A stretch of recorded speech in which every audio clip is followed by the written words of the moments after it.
décide en 92 de créer cette société Soitec à partir des travaux qui avaient été effectués au sein du LETI, qui est le laboratoire de microélectronique au sein du commissariat à l'énergie atomique.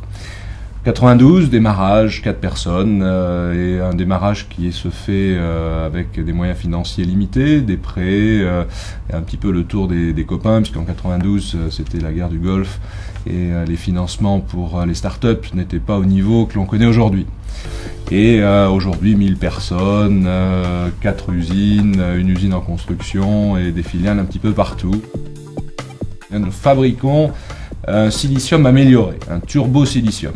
Nous mettons quelques petites couches, nano-couches à la surface du silicium qui permet aux puces, ces composants électroniques, d'aller plus vite, d'être moins consommatrices d'énergie, donc à la fois dissiper moins de chaleur mais aussi d'être moins gourmand dans l'énergie et en même temps aussi la capacité de faire des choses plus petites.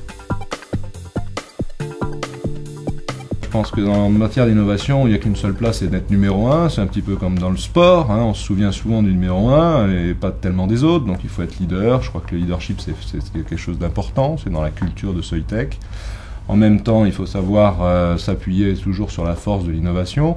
Donc le lien entre recherche et industrie est très important pour nous. L'innovation, ça s'appuie à la fois sur notre propre R&D.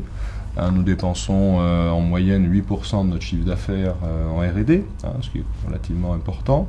Et nous avons toujours ce lien très fort avec le laboratoire, le LETI.